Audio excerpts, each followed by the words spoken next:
Good morning, everyone, and welcome to today's Digital Media and Entertainment Council meeting. The Center for Competitive Workforce is a regional initiative of the 19 community colleges in the LA region in partnership with LAEDC, really to explore and understand economic trends, connect our colleges, all of which are very excited to explore new opportunities for them to adapt their curriculum and to develop programs to prepare talent for this very fast growing industry. So we're excited today to have so many representatives of the community colleges to connect you all with industry and to connect industry to our colleges so that we build these critical partnerships and talent development pathways and partnerships to ensure that you have the talent and to ensure that our students have opportunities.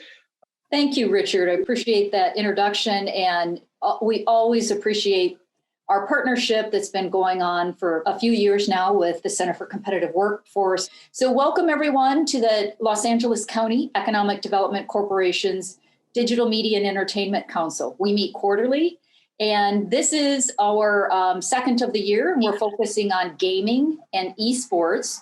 The topic today is Home Alone, the gaming explosion during COVID. We've got a fantastic panel of speakers as well as a keynote. But before that, we're going to do a few things. We're going to talk about what is going on in the region from an asset mapping perspective. At the LAEDC, our mission is to collaboratively advance opportunity and prosperity for all. And we do this strategically through specific industries. Digital media and entertainment is one. Like I said, we meet quarterly. So is aerospace, bioscience, advanced transportation, focusing on zero emission vehicles, and we're adding on ocean economy. These are key industries that are going to build good paying jobs, especially in economic recovery. And we're focused on the equity piece that's integral part of our programming. So this morning, we've got a lineup of various topics. But the next thing on the agenda is I want to introduce my colleague, Selena Pacana. Strategically, we are looking at how do we build out the industry in gaming and esports, because there's no other cluster like this in the US, a gaming and esports cluster that we have here in Southern California. So as economic developers, we look to see how do we build good policy? How do we build the jobs pipeline? How do we build the business of the future in these industries? But one of the ways we do that, as you know, we have the Center for Applied Economics, and we are going to launch a gaming and esports economic industry report with our Center for Applied Economics. Before that, we start asset mapping. Who's doing what, where, what's the market of the future? And we put that in an asset mapping, and then we ask other industry leaders to convene with us in a focus group so that we can build out what's the deliverables in an economic report for gaming and esports. So before I turn this over to Selena, who's going to give us a quick run through of the first draft of what we're doing with asset mapping. But keep in mind, we're going to reach out to some of you and say, hey, can you be part of our focus group? What do we need to put in this economic report that's really going to sustain and grow this gaming and esports industry that we're targeting for the next year? So Selena, I turn it over to you. Thank you, Judy, and good morning, everybody. We are so delighted to have everybody on today's Digital Media and Entertainment Council meeting. In a moment, I'll be showing our initial iteration of our Gaming and Esports Asset Mapping Report. But just to reiterate what Judy said, at this point, we are really concerning ourselves with the issue of how do we grow industry, how do we grow business, how do we grow jobs, by first understanding who's doing what where. So I hope that this initial asset mapping report will kind of give us an idea of that. So just to take a step back, I wanted to kind of give distinctions of gaming, streaming, and esports. Oftentimes, these three are all clustered together, and rightfully so, but they are very, very different. So gaming really pertains to household, non-professional gaming, those who play out of their homes, which we'll be learning more about today as we are talking about Home Alone, the gaming explosion in the time of COVID. Whereas esports is more of professional leagues, those who play for pay, those who are professional settings, playing competitively, whereas streaming sort of merges both and is displaying that on an online space, recording or doing it live on platforms like YouTube, Twitch, and Facebook gaming. So as you can see in this visual, there are intersections between the three, but for the most part, they're very, very different. And if you would ask me, why is this industry important in LA? My first and quick answer would be because industry leaders live in LA. So gaming and esports leaders have headquarters or presence in LA, and these are just some of the many, many industry leaders that we can find in our region. And if we take a step back and look at where they're mapped out, we see evident clusters in the LA region. We see that in the Santa Monica area, there is a growing population of industry leaders. And if we take a step further back, and if we map out all of the gaming and esports companies in the region, we can evidently see that there's not only leaders, but just a great amount of esports and gaming companies in LA. So there are about 250 gaming and esports companies based in LA County. And from this visual alone, we can see that there is no gaming and esports cluster in the US quite like that of in the LA region.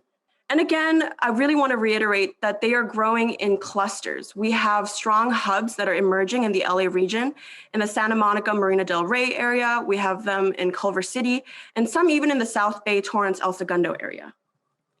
And it's not just companies that live in LA, it's strong gaming and esports events. We have the LA Games Conference, Lava's Esports and Gaming events, the Southern California Gaming Exposition, and the E3 Esports event. So the industry clearly attracts a lot of growth to the LA region, and it will continue to do so. Why? Because gaming and esports is not going anywhere. We can tell from quick market forecasts that the industry is not going to slow down anytime soon, and it will continue to bring economic promise to the LA region. Some quick statistics: the esports market is posed to be $1 billion industry. Esports viewership and streaming is continuing to go up as well. The gaming industry is a multi-billion-dollar industry. And so with that, we want to call to action as we continue to build out our endeavors in the esports and gaming space. As Judy mentioned, we are forming our policy focus group, and we want you to be involved. So if you would like to be part of our process of building out our gaming and esports industry report, please feel free to reach out. If you would like to be part of this policy focus group or part of the conversation as we continue to build out our esports and gaming industry report, please feel free to reach out to me. Again, my name is Selena Pacana, or to my colleague, Judy Kruger. So at this point, I'd like to introduce India and Jeremy with Cover 360. They are a very, very unique and upcoming platform that does workforce matchmaking in the space of digital media and entertainment. So take it away, India and Jeremy. Well, I hope everyone's doing well this morning. We are really excited to be here, especially as we are taking our company in a direction to incorporate more gamification. First, I'd like to introduce our founder, Jeremy Newkirk. We consider him an internet architect. In addition to that, he is a serial entrepreneur. So I just wanted to give Jeremy first the opportunity before I dive into what Cover 360 is to say a little bit about himself. Thank everybody, and I really appreciate everybody's time. I'm just excited. I mean, this is an exciting time for digital media, for gaming, for creative people around the world. I'm so happy to be able to do what I do and offer opportunities to creative entrepreneurs around the world. I've always known that the hardest thing to do is getting started. And so we created Cover 360 as all-around 360-degree platform that could take all ideas straight off the street and be able to help incubate them and grow them into successful businesses. We also have created a television platform called Six Figure Makeover, where we actually take those ideas. We put them in before the public, and we show the public themselves as a vested interest into our platform, how we actually take ideas and make them into six-figure to million-dollar brands. We've been doing that over and over again. Now it's very powerful. We've been using gamification and marketing and all types of creative content and technology to do that. Thank you, Jeremy. I'm India. I didn't get to tell you about myself. I am the general manager and interim COO for Cover 360. My background's in marketing, brand management, and strategic solutions. And so partnering up with Jeremy to help really figure out, especially when COVID when COVID started, how can Cover 360 be a solution for everyone that's having to pivot, everyone that's having to dive into gaining more resources so that they can move into the industries that they want to. And so as you can see, Cover 360, we are a virtual incubator and accelerator. So we are literally connecting talent from all industries to gigs, to information, to coaching opportunities, and then also having the opportunity to actually generate revenue on our platform. So in the midst of the growing and the learning, they're also able to make money. And so we consider ourselves the app that pays, but also the talent pipeline from the individual where they are, our ecosystem as a resource to connect them to the people and the opportunities that they need to have. So as it pertains to LAEDC and workforce development, that's the core of what we do. And so one of our goals is to really be that pipeline, a digital virtual pipeline, to help take the networks and the community colleges and people that are connected with LAEDC to come through our system to not only post opportunities that you have available for creative entrepreneurs, but also to look at us as a platform where they can learn and grow and do skills development so that they can be prepared for the opportunities that may present themselves, whether it's through our app or through other opportunities. And so as Jeremy said, we also have a TV show, which basically we're using as a marketing platform and showcasing the app in action. We have our host, Vanessa Simmons, our co-founder, Bryce Harris, who's also a tech mogul, and then really amazing mobile mentors such as Chelsea Grayson, who's former CEO of True Religion and American Apparel, T.I., LeVar Ball, and our wonderful director, Christina Cooper. And literally, this is a business boot camp type show, competition, sort of American Idol and Making the Band, and some of the modeling shows, all of those competitions where contestants will be challenged with different opportunities around learning business. So whether that's pitching, a business plan, marketing, you name it, we want to take them through the ringer, but have these celebrity moguls as their lifeline to kind of coach them through the process. Even within that, and I want to just tie in the gaming a little bit, we intend to have sort of pop-ups, if you remember, pop-up videos on MTV where we have our icon and mascot. His name is Lionel. He's a light bulb. And he will be teaching as we say keywords in our show and even on our platform. So this is literally the app in action. And we want that opportunity to be made available to as many people as possible. Jeremy, do you want to talk a little bit about gamification? So we've already been working with Lionel and making him the information hero, building out gamification. I'm a heavy gamer myself. I love storyboarding and creating games, and I'm just a creative person all around the board. And also to add to India's point, we've created 4 companies right now that have gotten 6-figure makeovers, even into the millions of dollars of deals that we've also did right now. Even with Caddy, we're putting gaming on her shoes so people will be able to scan her shoes and play scratch-off games and win other prizes and things of that nature. Because when you talk about gaming, you think about gamification. That's what I think about, the actual gamification, the levels, the rewards, the prizes, the giveaways, and all of that stuff. So we're incorporating all that into, right now, a very content-rich and driven economy that we're living in, being able to reach people all over the world, engage them all over the world with digital entertainment, digital content. Gamification is the way to go now, and how we're even incorporating gamification in Caddy's shoes, where you'll be able to scan a certain part of her shoe and play scratch-off games and win rewards and prizes, get shoes, giveaways, and things of that nature, and how gamification is just changing the whole global economy. I was also speaking on, I just tried to buy the UNC Nike Jordans, the blue ones that came out, and I went into Foot Locker thinking I'm going to pay my $200, and they're like, no, you got to play the raffle game and then get the sneakers if you win the raffle. So gamification everybody is doing that now, and it's the way to go, because right now it's all about digital content, and that's why the music industry is looking for content now. That's why you see Triller partnering with, music artists, and even Snapchat is trying to find content and how they can make that content turn into games. And so it's just great to see this happening because it opens up the floodgates for all types of creative people. Also for our company, because we are an incubator that not only deal with creative people and creative entertainers and creative entrepreneurs, but we also get to enjoy the experience of watching them take an idea out of their mind and then taking it all the way to 6 figures. So it's an amazing experience for me as an entrepreneur, to see that happening, but it's also an amazing time because we get to, grow more businesses that are in this land. Absolutely. So we're super excited, and just to kind of cap it off, we hope that anyone that's listening here sees Cover 360 as a resource for a way to promote any job opportunities that you have for your gaming company or any platform that you're associated with, any industry. I was previously director of marketing for a gaming company in the Middle East, and then Jeremy having been a part of building other games. So we definitely want to collaborate with folks who are looking for what we have to offer. We'll make sure to pass along our contact information through Judy and through LAEDC for anyone that wants to connect. Thank you so much. We really appreciate it, and look forward to working with you all in the future. Well, thank you so much, India and Jeremy. And as you can see, this is part of our mission to showcase new technology companies that are direct hit in growing jobs and incubating companies and entrepreneurs, and just part of growing that whole ecosystem. So it was important to do a technology showcase with Jeremy and India. Get involved. That was kind of the call to action with them. So please get involved with Cover 360. So now I get to introduce our keynote.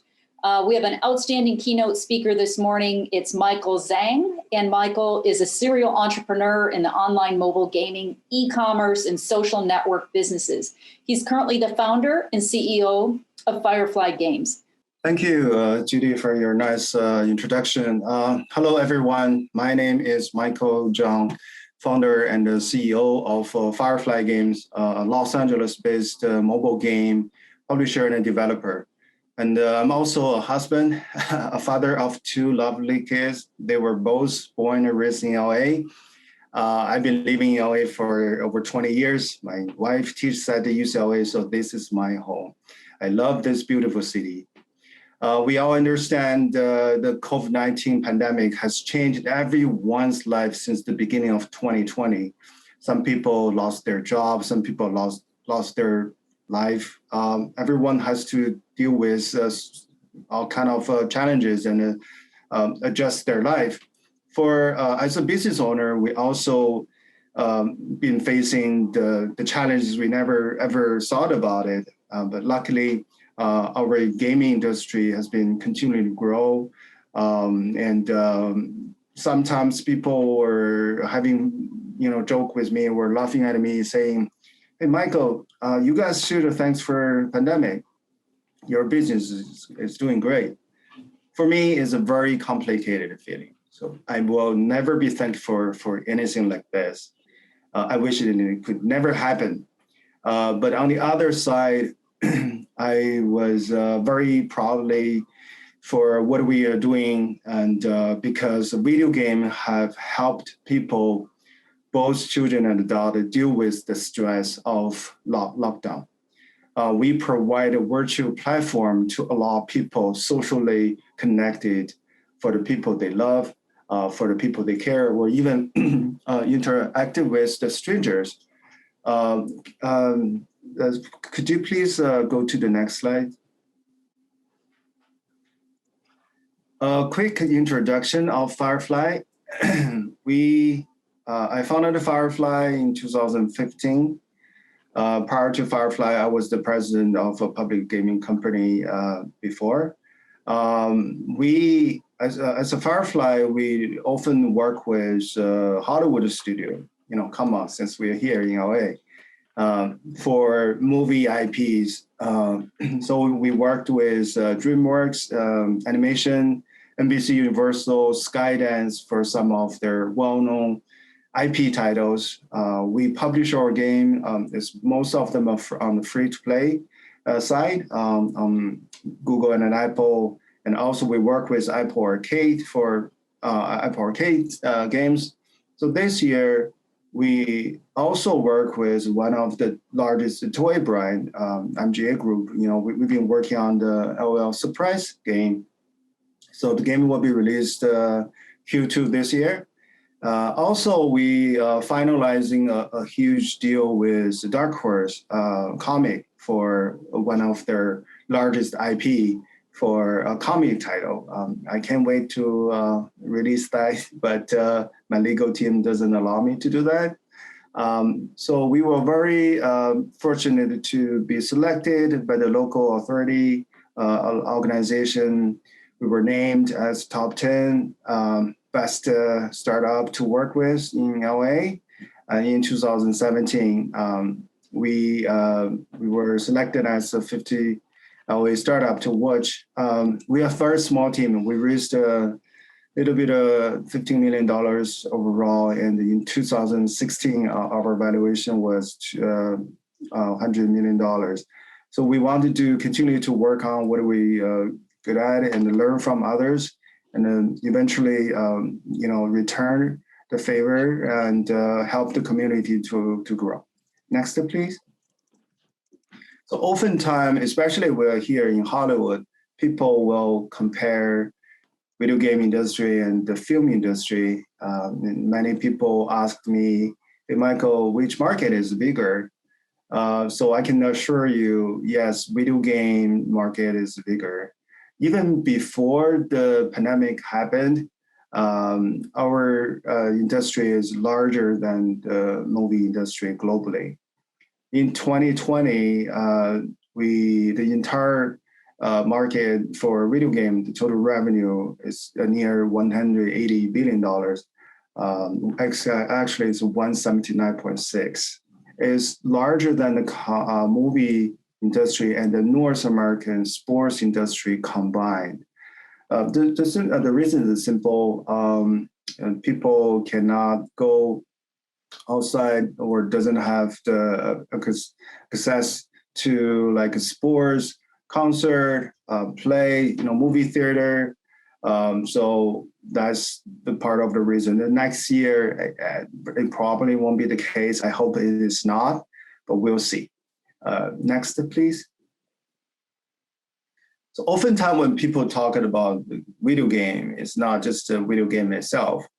In our industry, we actually associated and connected with other entertainment sectors.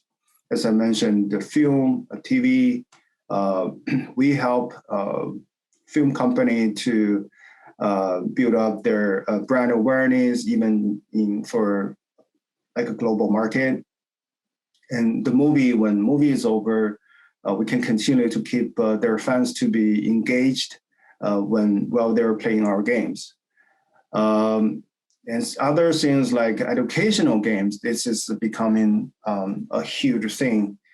Many entity or institution try putting efforts to work with gaming company, trying to use a more fun tool to educate their students. Comic book, music, sports game is one of the largest game genre for video games. So we often tie with the team, with the brand, with the organization to provide online experience. Esports, as Judy mentioned, is huge. Esports has very good foundation in LA. Riot Game is here. Every year they hold a large competition. Not to mention the rising star for VR and AR titles. So this is gaming means like a lot of connection with other segments. Plus, we utilize other platforms like YouTube, Instagram, to other social media platform to promote our game. And we also spend a lot on their platform. So gaming is one of the largest revenue resources for those two platforms. This is all connected. Next one, please. So why the video game industry quietly powered through a pandemic? The simple answer is like people cannot go outside. They cannot go travel. They have more budget. They feel loneliness. And so those is the simple answer. But on the top of that, in 2020, seeing their big console devices released, thanks to Sony and Microsoft, they released a next generation console that really helped on the sales on the market. and people want to have fun. They try to find a virtual shelter to make them feel relaxed. So Animal Crossing, one of the very casual game. Last year, just 6 months, they sold 22 million copies. And not to mention there are other titles. They've been great companies. They've been continuing to provide really high quality contents to the gamers, and the gamer base is growing as well. I can cover that in the panel discussion. Next one, please. So the future of gaming, I can touch base a little bit. As I mentioned before, thanks for the hardware company. They've been doing a great job, and they will be continue working on providing a faster or better quality, better sound effect, better graphic, visual effect consoles, and more IPs. Film company, TV series, Netflix, comic books publisher. They want to work more, and also the reason we want to work with them is they have an existing fans base already, so that you will see more collaborations. And we work with Apple Arcade. They are really pushing to release more IP-based title for the next couple of years. Immersive VR gaming experience. VR is not new. It's been there for a couple of years, but now recently the technology and all the AI with a more powerful tools, algorithm helped to improve the VR gaming experience a lot. I don't know, I'm thinking some of you might try the Dreamscape VR experience at the Central City Mall. So after the pandemic, you will see more like this. And also, speaking of the VR game, there are a lot of VR educational titles that help young kids to learn in a fun way. Metaverse is huge. Everyone's talking about it. Yesterday, Roblox went IPO, and their market cap is $38 billion. Metaverse, if you're not familiar with the term, it's more like a virtual world with AR, with a wearable device and user-generated contents. With the combination altogether. We can use a movie like Ready Player One as an example. The entire industry is working towards to that level right now. NFT games. NFT is so hot. NFT is the short of non-fungible token. It allows the artist, including a game designer, to sell their art piece, digitalized art piece online. So this is happening right now. Next, please. So we are proudly to say we actually help local workforce. When people think about working in a gaming company, it's not only just an engineer, game designer, producer. We actually provide more job category. We pretty much covered most of the the things, different segments. We require data scientists. We need help from artists, scriptwriter. We work with filmmakers because storytelling plays a very important role in our gaming industry. We need to work with music producer, artists, 2D, 3D concept artists, you name it. We need marketing promoters to help us to promote the title. We need to work with individuals or organizations on the social influencer segments, legal and other advertisers, games, customer support, game tester. So many companies work with community colleges like us. We had a program working with the USC game design department. We also work with UCLA and other Cal State colleges because we're here in LA. The education is phenomenal. We're willing to provide more job titles for pretty much all the students who's interested in working in a gaming company, no matter what kind of a background you have. Hopefully we can find a fit for you. Next one, please. So Metaverse, I can talk whole day about it. I'm also learning. A couple of years ago, I invested a VR company. We started to build a VR games, but now it's more than just the games itself. You will imagine you want to play with your aunt, like in Asia. You can put your, we can help you to capture your digital avatar. It look like you. Before, it looked like silly, but now you can really put yourself in a virtual world. You guys can play Texas Hold'em, or you guys can chat in your private room. You can interact with your friends, the people you like. So the experience will be like mind-blowing. So in the next year or two, we will see real products coming. Everyone in our gaming industry is trying very hard to provide contents, provide technology, and build the platform for that. Next one, please. So I don't know how many of you watch this. Black Mirror is one of my favorite TV show. Not only because I'm a sci-fi fan, but also I feel that the technology it pointed out in this TV show is actually pointed direction for how entertainment or technology moving forward. Also, it raised some social concerns for the people who's been working in this industry. So I highly recommend it. Next one. So playtest is one of the episode at the Black Mirror TV show. It literally shows like a person getting involved to the virtual world and interact with others. He saw this in the real life.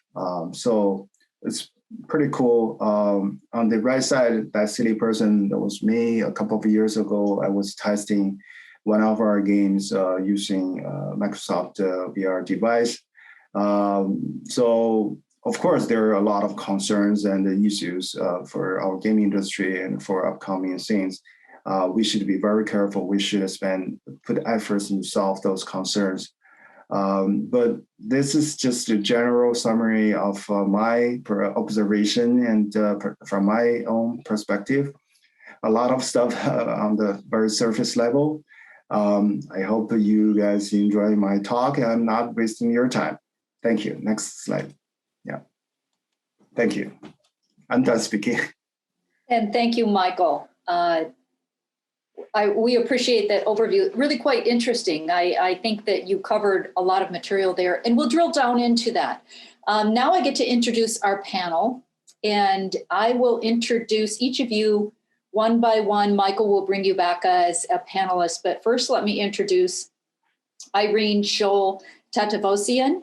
And Irene is the lead of Nixon Peabody's dedicated esports and gaming industry group, a labor and employment specialist, and a complex matters litigator. Irene, can I bring your voice to the floor? Introduce yourself and tell us briefly, how did you get in gaming? Hi, everyone. Very nice to meet you. I am Irene, as Judy mentioned. I'm also the vice president of the Esports Bar Association, so I'm quite involved in the esports and gaming industry. We do a lot of events both at Nixon Peabody and at the Esports Bar Association for the industry.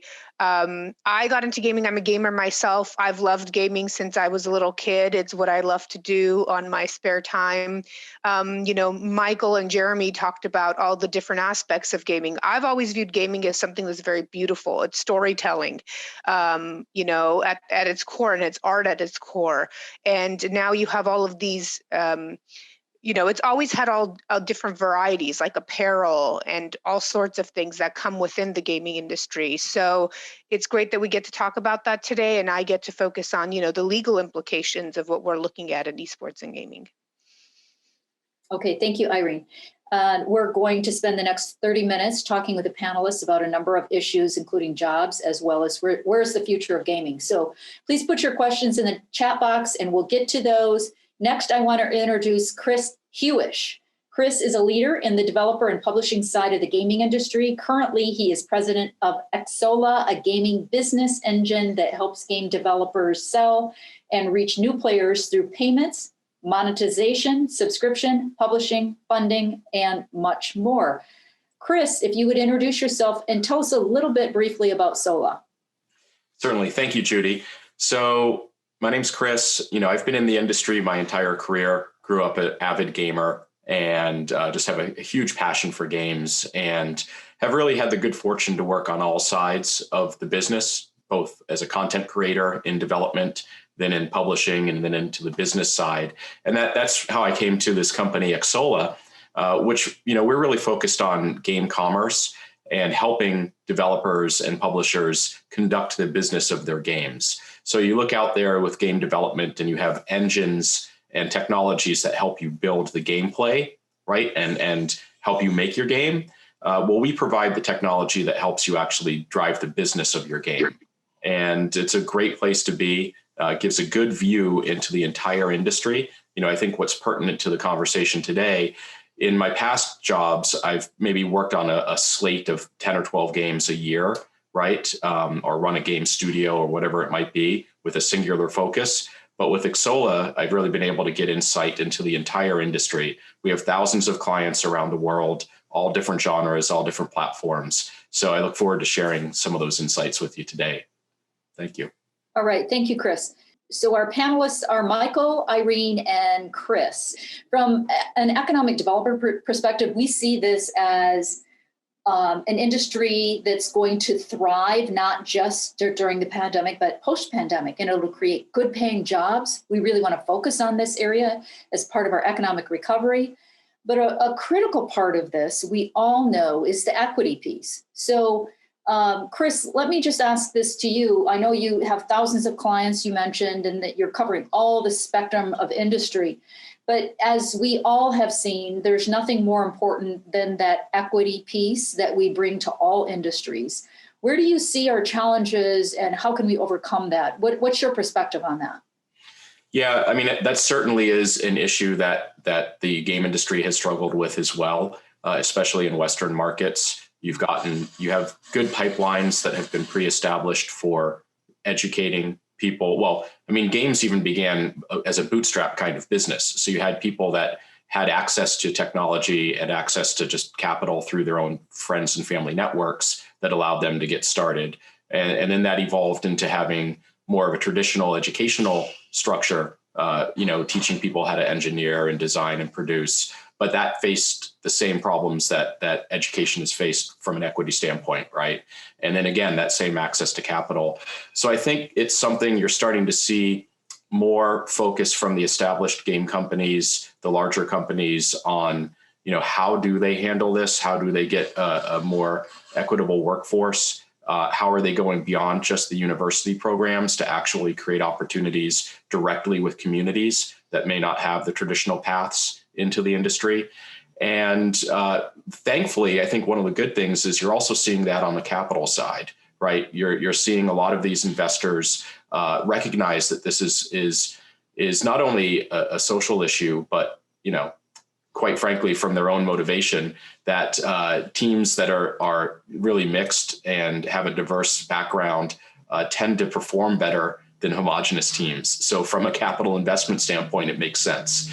And then the last part, which I think is really exciting, and I think this comes down to the access to some of these technologies like the game engines and things like that. You're seeing emerging markets, Middle East, Africa, you're starting to see strong growth in those markets that's kind of outpacing some of the Western markets, which is, I think, really interesting. And it starts to put not just individual companies on the map, but once you get a little critical mass, they become sort of centers of opportunity that draw capital from outside, and you start to get that ecosystem that supports itself. So I think, some encouraging trends, tons of work to do, I mean, you still just look at conferences and who's speaking, and you look at who's talking about who's leading the big games and all of that. There's a lot of work to be done there.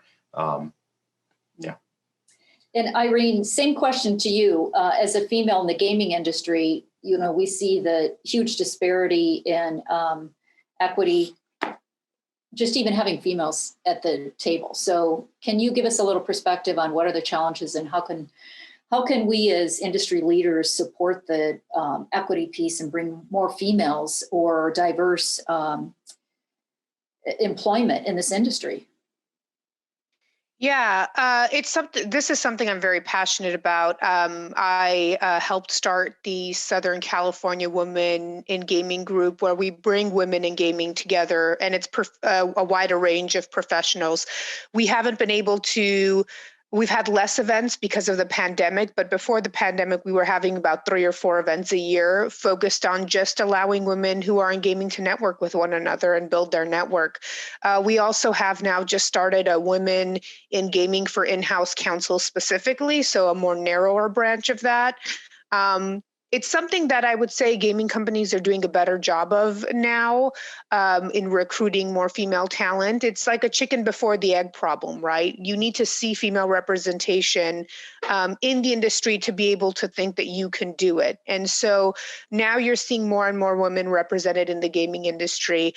In esports and like the competitive gaming teams, there's less representation, but that's something I know a lot of teams are working on, and bringing in that talent and making sure that women know that they can be professional esports players if they wanted to, because unlike some other sports, it's really a sport that there should be no physical difference between a male and a female. And so, you know, it's education.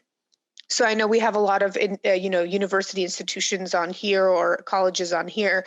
Is one at that level promoting, letting know that women are welcome? Is because if the women don't feel welcome, they're not going to join.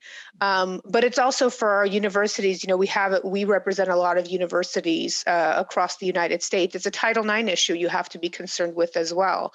And so, you know, it starts. You have to let women that know that they're welcome and they're invited, and then women have to see the representation in the companies themselves. And Irene, is the Socal Women in Gaming group open to the public? Yes, so anyone who wants to become involved in that, please email me. We welcome everyone. Our list is over 100 folks at this point. We're looking to do our first pandemic event in May, but hopefully once things get better, we'll have more regular events. Would you please put in the chat box, Irene, your link to either your email or the if you have got a website for the Socal Women in Gaming, people can sign up for email list. And let me do it to everyone. Yeah, well, Irene is doing that. Michael, let me ask you this. Chris brought up the international piece. Gaming is huge internationally. And one of the things we do at the LAEDC with our World Trade Center is we court international companies to set up operations in LA and grow jobs in LA. We have a lot of international companies who are here. We have a lot of interest in international companies setting up here. So I know you've worked internationally. Why did you choose to land in LA, and why are you growing your gaming company in LA? And what would you say to a company, for example, in Singapore or London, who says, should I have a headquarters in LA? Why should I, or maybe should I not? But give me your perspective on the international piece. Sure, of course. The answer is so easy because LA is the center of entertainment. Initially, when I took the job from my previous company, it's a public company, they wanted me to set up the US office in Silicon Valley. And after 1 year, I took the entire team back to LA. The reason is simple. We need to work collaboratively with other entertainment companies. Los Angeles, you cannot compare LA with any other companies. All the large studios are here. So it's so easy, when we talk with IP owner, for a gaming company, oftentimes you have to stay with the brand, and you have to build the trust from the IP owner for story, for like a concept art. So here is like you can just literally pick up your car before, like drive 20 minutes, knock door. My office was very close to Skydance office, like where Chris used to work with. So you build up the connection. Oftentimes you meet with IP owner periodically. On the other side, people are familiar with the new term called the Silicon Beach. There's, Santa Monica area. Before you mentioned, there's so many companies, Riot Game, in Activision. So we create an environment like a couple of years ago, like 20 years ago, like a Silicon Valley environment. Now we are creating entertainment gaming Silicon Beach type of environment.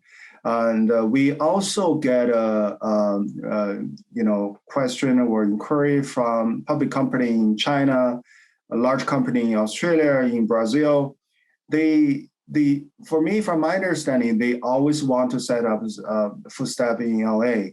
I was very surprised why they didn't do that in the trend is not in LA, not in the Silicon Valley, because they feel like the cost in work and hire for in LA is a lot of cheaper than Silicon Valley, which is true. So I managed the entity before, it's a lot of cheaper, and the environment, the feeling. So right now, several companies approaching, some already set up like a Tencent already set up a huge office. And even Google and Facebook, they're moving some of their development or like a center back to LA. I think this is a great thing. Not only providing the help the local economy, but also they encourage students or professionals to work, pay more attention on the gaming world. For me, anytime a business wants to be successful, require four segments: market need, which we do have for gaming and esports, and for contents. There are so many contents. For capital, for the money.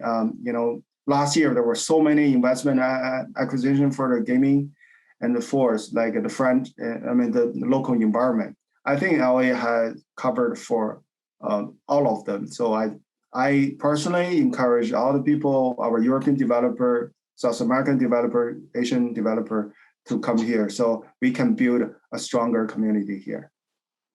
Thank you. I think the World Trade Center is probably going to hire you in. That was a fantastic, that was a great commercial for LA.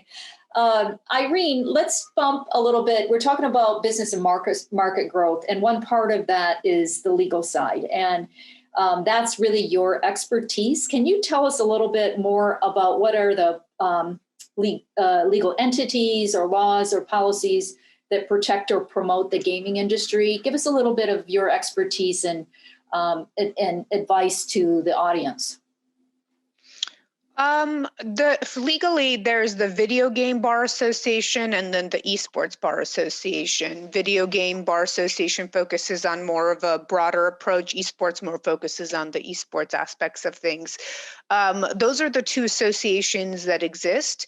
And aside from that, what's interesting is there's no regulatory body that oversees esports or gaming. Rather, esports and gaming are unique in the industries that they provide, but the laws that apply to it, except for maybe a few special ones like the gambling and betting side of things, most laws are the same. So you don't have any special laws for, let's say, gaming or esports.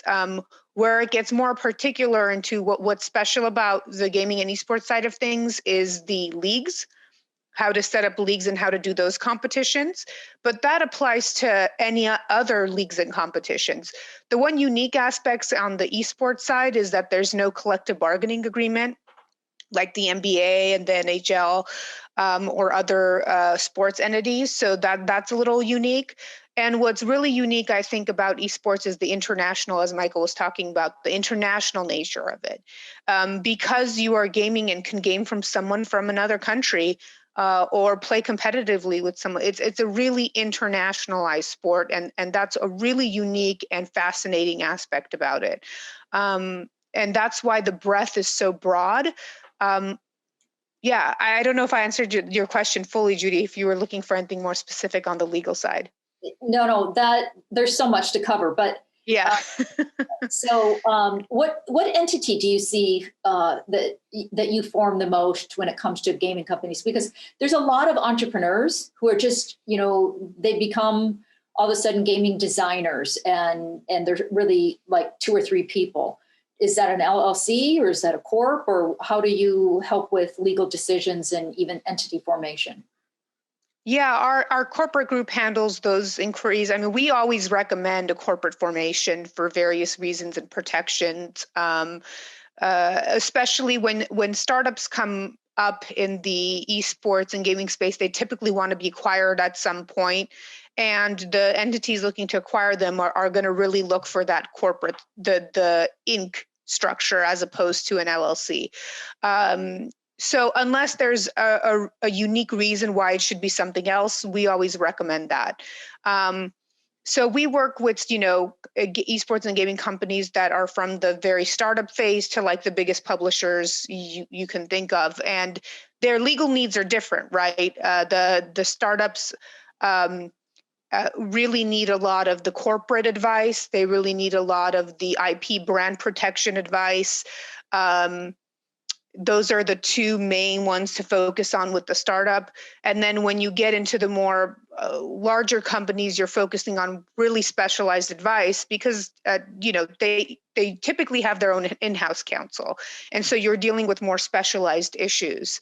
But on the startup side, it's the corporate, it's the IP, it's making sure you're formed correctly, because it's more expensive to fix a problem than actually do it right from the start. That's interesting. And Chris, same question to you, because you work with startups, entrepreneurs in the gaming and esports industry, and you mentioned 3 different verticals, but what would you recommend even setting up for capital investment, being attractive to the potential investors for entrepreneurs, new startups? What's your best recommendation? Honestly, the best recommendation is make sure you have a video game attorney who can help you get all of your paperwork in order. That, quite frankly, the biggest complaint that I hear from investors is, they meet with these companies and they're interested. The company's done a great job creating a demo, getting their design material together, a plan for what their business is going to be. And you need all of that. But then they don't have any employment paperwork. They don't have their software licenses in order. And you can fix all of that, but it really displays a lack of, sort of business acumen that can put off an investor, right? And worse yet, you may get an investor who takes advantage of that. And before you know it, you've lost control of your company, right? So there's a lot of pitfalls there. So the number one piece of advice, and not just because we have great attorneys on the panel here, but is to get yourself a lawyer. And a lot of, startups will say, well, we don't have the money to spend on that. Well, the consultation should be free. If it's somebody who's professional and good in the business, they're going to consult for free with you, right? So it never hurts to take a call, and you'll at least get an idea of what you need to get in order yourself. So that's the best way to protect yourself. Other than that, on the product side, having a demo, they say a picture is worth 1,000 words. Having a demo is the best way to get somebody's interest in investing. Investors are either going to invest in the product because you have a great demo of what the game could be, or they're going to invest in the people. And if they're investing in the people, it's because those people have a pedigree and a track record. They've come out of, it's like the team leaving Blizzard to start up their own company. They're going to get investments. But for most startups, that's not really the reality. So have a good, minimum viable product, a little demo that not just shows the gameplay, but shows that you can execute as a team. That's really what a demo is showing a potential investor. Okay, that's fantastic. And by the way, Cover 360, new tech startup company showcased earlier, they're looking for investors. So reach out to them if you're at all. We've got a few investors who RSVP'd, so take a look at them as well. Irene, did you have a comment? Yeah, I was just going to add on to what Chris said, because it's so important. I speak to a lot of startups, and as Chris mentioned, all of our consultations are free. But where I have an issue, like with investors who talk to us, is the simple thing of not willing to protect their brand. If you're not willing to do the simple, like $2,500 to, let's say, $5,000 ask of protecting your IP, then you're not serious about your company. And that's one of the first things I talk to companies about, because your IP is what makes you you, and it's what is going to make your company successful, your brand, along with your product. But I would say if you're not even willing to put that in your investment in, then you're not serious. Okay, I'm going to shift gears a little bit, and there's a question in the chat box I'm going to direct to you, Michael. With the struggle of Google Stadia and negative reception to many AAA titles, how do you think indie and smaller studios should attempt to disrupt the gaming industry? Most specifically, will the industry be forever dominated by the major studios? Michael, what are your thoughts? This is a great question. I've been facing this type of challenges all the time. Right? We are still consider ourselves a small studio. How can we compete with a large conglomerate, or even with a company who can throw, 10, 20 million, $50 million UA marketing each month? We simply can't. I ask this question all the time to myself, to my team. And actually we found a solution and answer. There's two answers for this.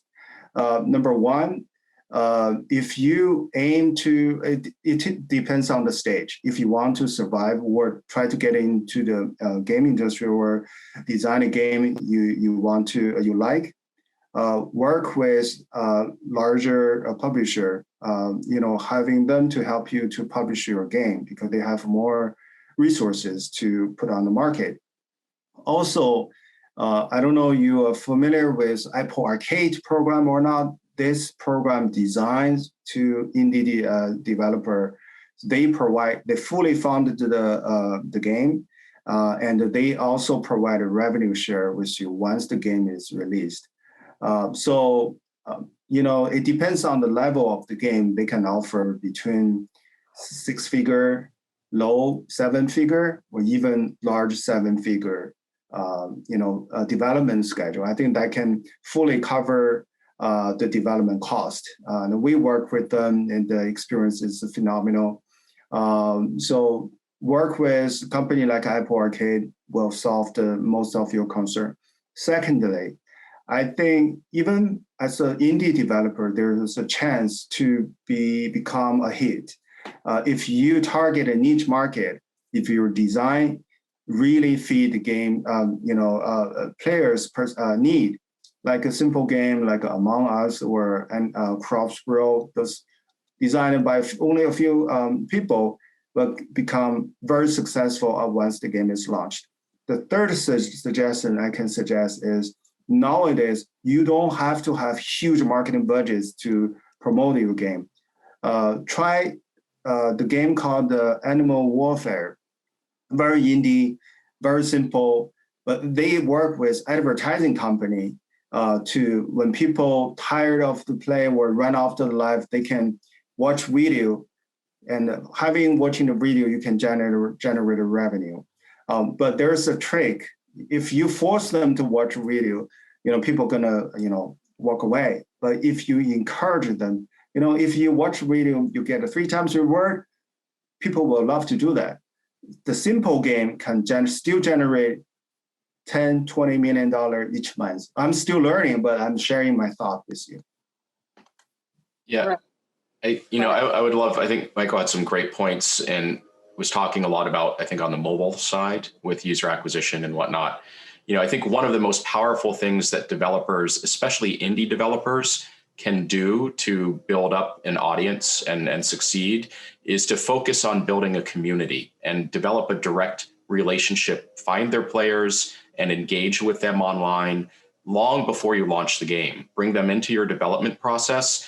Not that you're designing by committee, but build the community, be transparent, and you'll find that you'll have an active base of players that start to advocate for you and are there for you when you do launch your game to give you that initial surge out of the gate, right? And that's something, quite frankly, that a lot of the bigger companies don't do, because you find this also in Hollywood as well. The big content creators kind of want to keep the development secrets in-house, and they don't want to really engage the community to get their feedback on what they're building because they can hire all the experts. But the indie folks have that as sort of a secret weapon that it gives them an advantage that a lot of the big players don't have. And the big players just do it by spending money to get users, right? So build your community early, and that's a great path to success for indies. And I have a great example of that because I think it's really illustrative of how you can do that. We worked with a company who was creating a VR game for a fighting game. And what they did to market their product is they brought in some of the most well-known fighting game influencers who had big followings on social media and launched their product by having them come and test their game. And so all of these influencers were streaming what they were doing. So there's smart ways to do these things. Mm-hmm. And I think that the community piece is really interesting because before the pandemic, we saw a lot of gaming and esports companies starting to do pop-ups in restaurants like Buffalo Wild Wing or local bars. I've even seen 2 gaming hub consoles on the Venice Boardwalk. I mean, the whole community piece is set, in my opinion, to explode post-pandemic. As people come out and are ready to re-engage, they're going to want the online community and they're going to want the physical community. And so that piece, I think, is really interesting to see how the next layer of explosion in gaming can be not only a physical presence, but also the virtual presence kind of wrapped together. And where does that mean the market goes? Let's pivot entirely a minute here. In the last 10 minutes we have of the panel, we need to talk a little bit about workforce because this is an industry set to continue to grow. These are good paying jobs. Michael in his presentation gave a whole list of jobs that are in gaming and esports.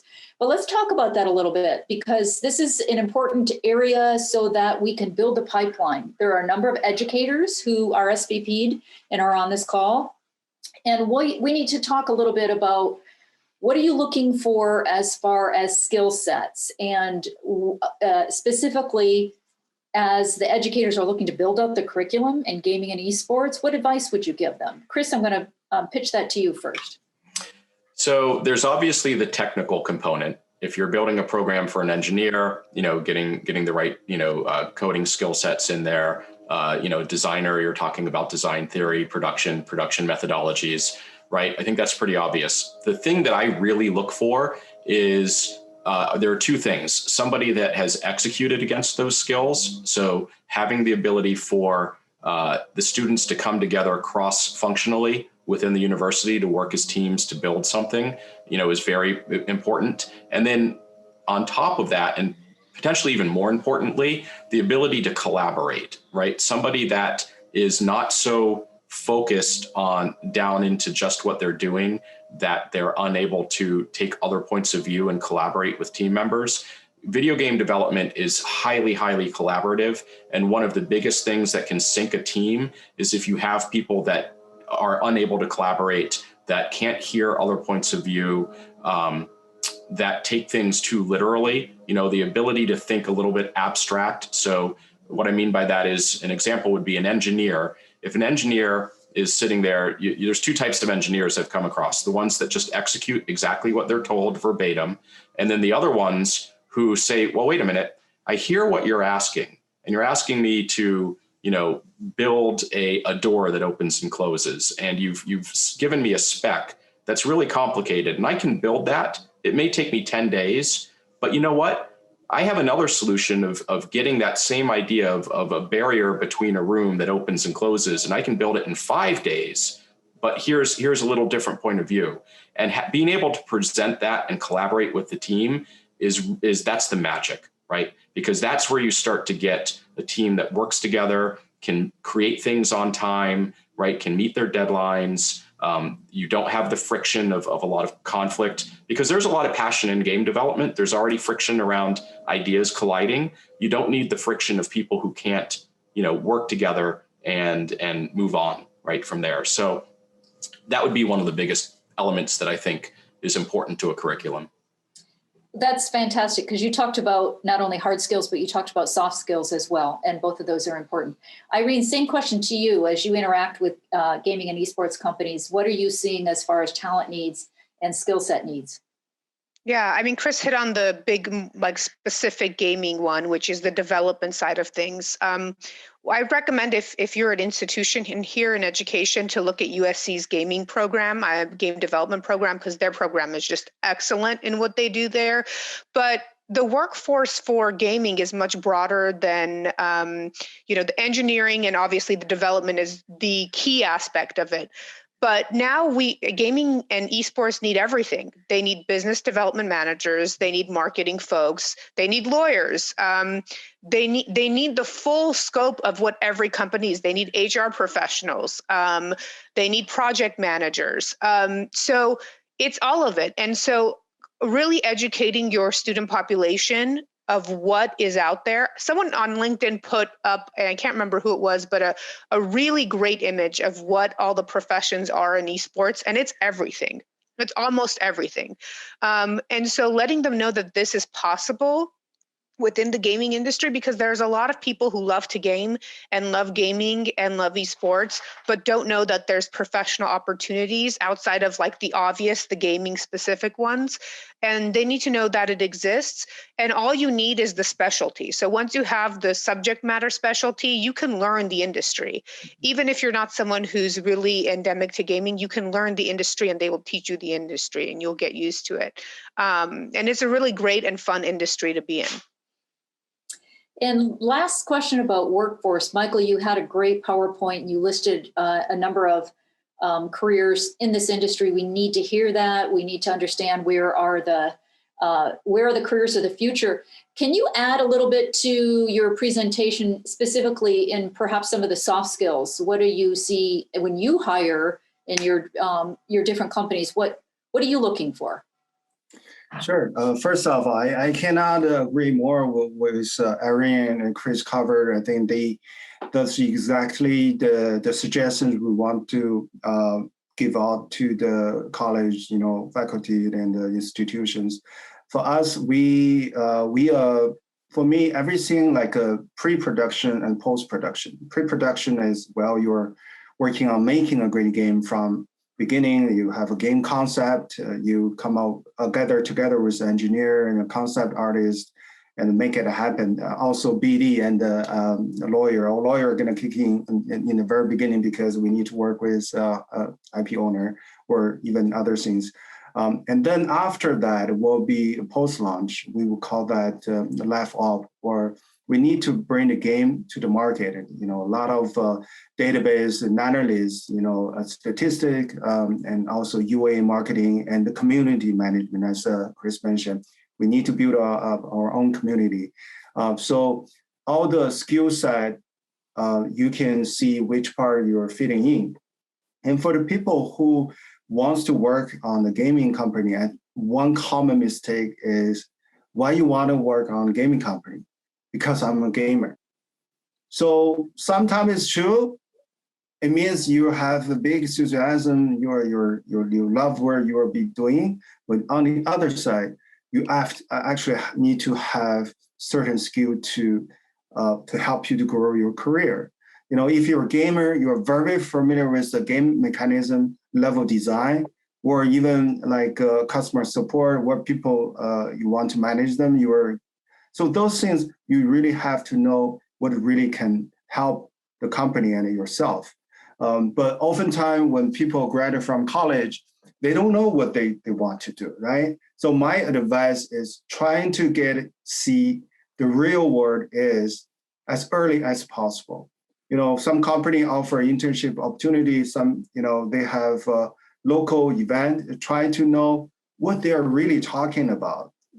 How to make a successful title and try to know people. I think a lot of time your connection, your networking skill help you to get the opportunity to try what you want to do. And also, as Chris mentioned, the people skill is very important.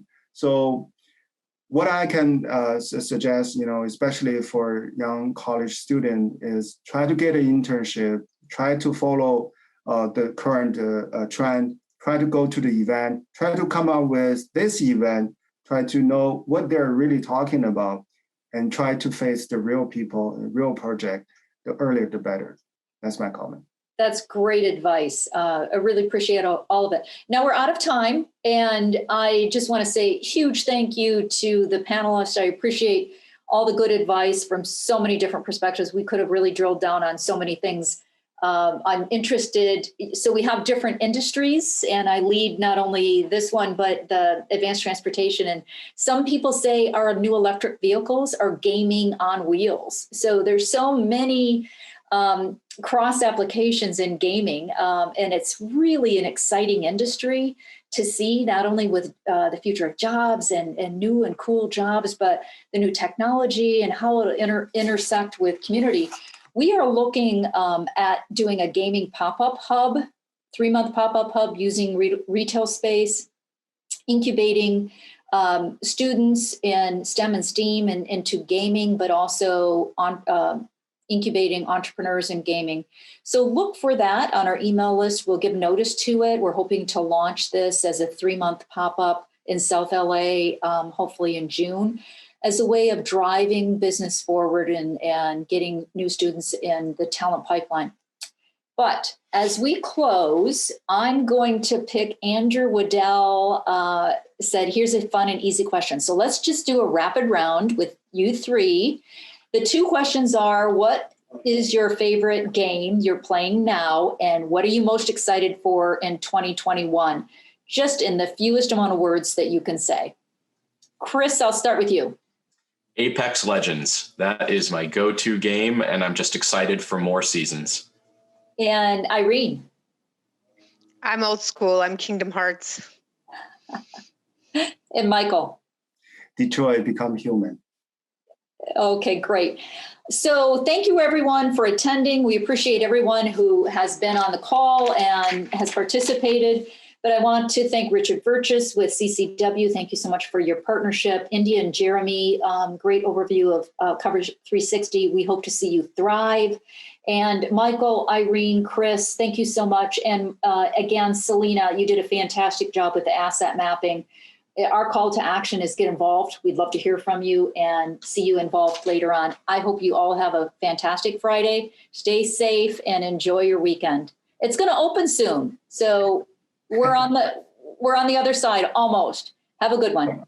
All right. Bye now. Bye, guys. Yay. Thank you, Irene, Michael. Thank you.